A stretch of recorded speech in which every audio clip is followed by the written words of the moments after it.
matagal. Ilang taon po to? Usually, 3 years may kita na to eh. O, Unlike yung 3GX, ang holding period nun is for 6 years. o mas matagal po sila. Oo, mas matagal nga yun. Ayun yung mga products na ino-offer namin. So, sa mga plans po na ito, ano po yung kadalasang kinukuha ng clients ninyo? Usually, yung mga kinukuha ng clients namin is, karamihan kasi yung investment link na ni Pesa 5.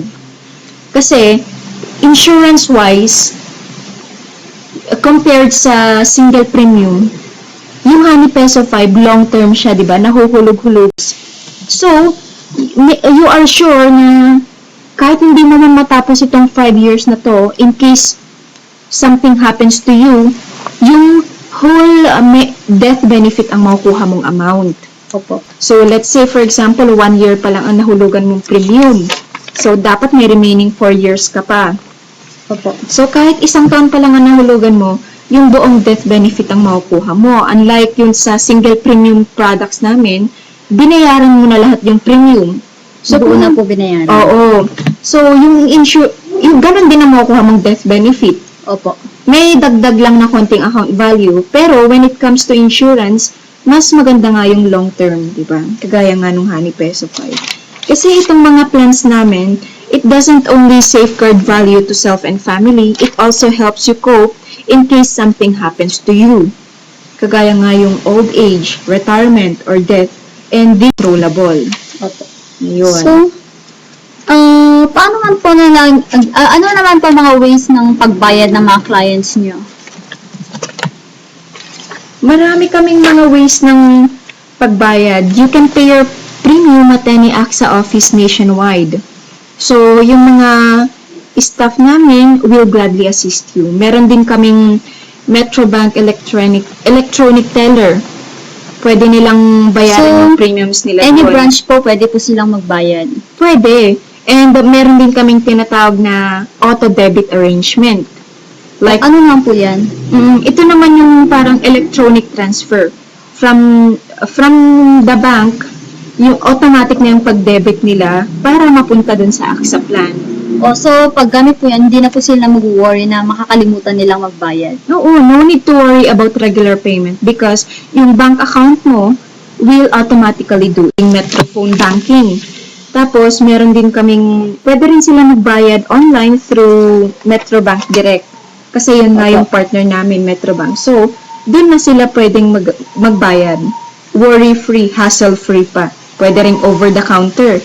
Kung ikakash nila, they can take advantage of the unparalleled banking network of the largest bank in the Philippines. So, yung premium payments, they are all accepted at all Metrobank branches nationwide. May mga instances din po ba na hindi nababayaran ng clients ang kanilang contributions or monthly premiums? Oo naman. Kasi, syempre, may mga times din na kinakapos ang mga tao eh. Opo. So, ano po yung mga ginagawa niyo para pag nag-lapse na ang kanilang mga premiums, paano po nagiging active ulit ang kanilang mga plans? Actually, may binibigay kaming grace period. So, mas ideal sana na bayaran nila, isave nila on time yung mga premiums nila. Opo. Na mahulugan nila on time para maiwasan natin yung lapsation ng mga plans.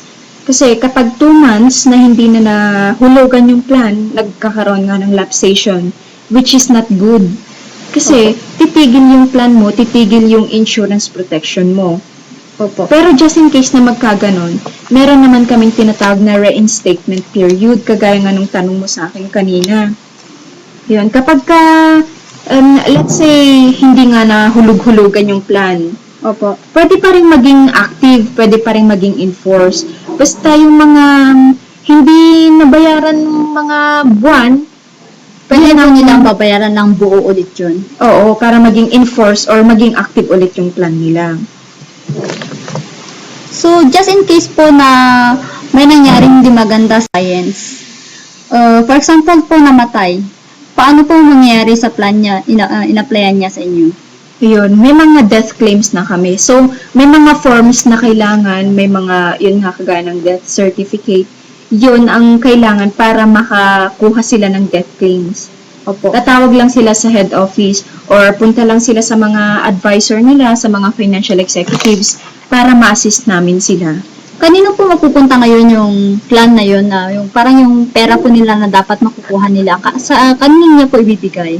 At the time of application kasi, tinatanong na namin yan kung sino yung magbe-benefit. Yun nga yung tinatawag na beneficiaries. Okay. Yun. Sa kanila ibibigay automatic yung death benefit na makukuha ng client.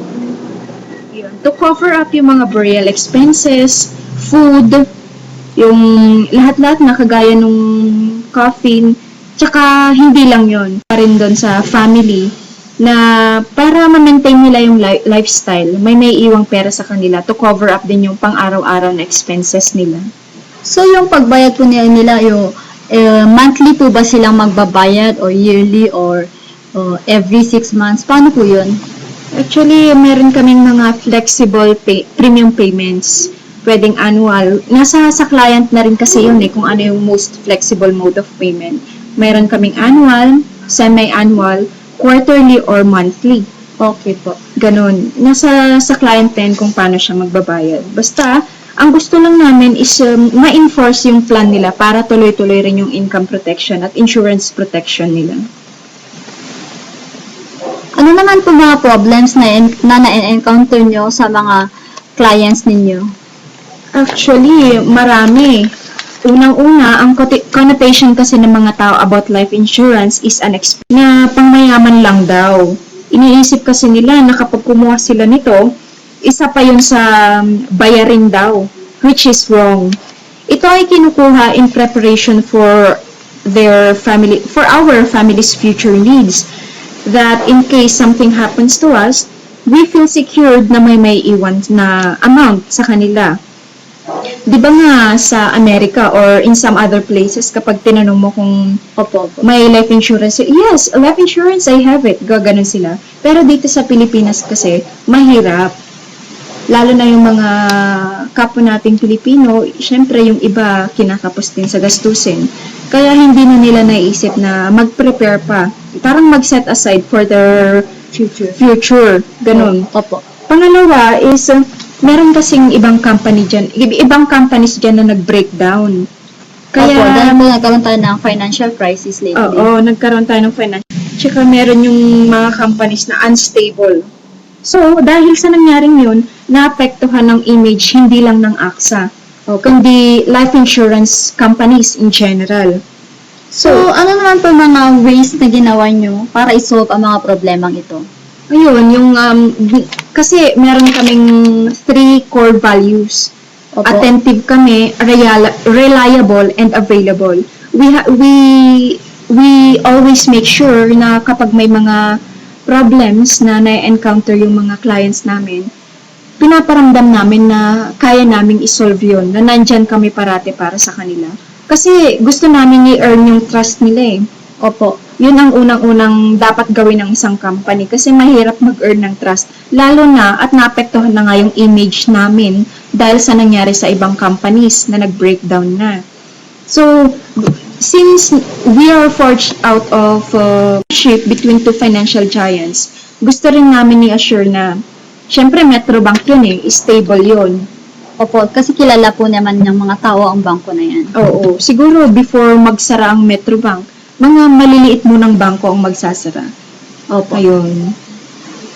Bago po natin tapusin ang interview nito, ma'am, ano naman po ang mensaheng gusto niyong iparating sa ating mga kababayan at mga tagapakinig? Ayun, gusto lang namin sabihin sa mga tao, sa ating mga tagapakinig na ang insurance hindi ito expense, kung hindi in preparation lang for our family's future needs. At iyon ang promise na maibibigay namin sa inyo. Nagbibigay kayo ng premiums in exchange for the promise na if something happens to you, merong amount na maibibigay. Yun yung stipulated amount na ibibigay namin sa beneficiaries nyo to cover up your expenses. Ayun. Tsaka, gusto namin iparating sa mga clients din namin na ituloy-tuloy nyo lang sa mga kumuha na ng plans sa amin, maraming salamat. At ituloy-tuloy nyo lang po ang pagtiwala sa amin dahil parati po kaming nandito just in case kailangan po ninyo ang tulong namin. Parati po kaming nandito. And with AXA, if you already have a plan or if you don't have yet, you can go to any Metrobank branch kung gusto niyo pong kumuha ng mga plans. Because with AXA, you can be life confident. Yun po ang gusto naming sabihin. Maraming salamat po, Ma'am Brenda, at magandang hapon po muli. Maraming salamat.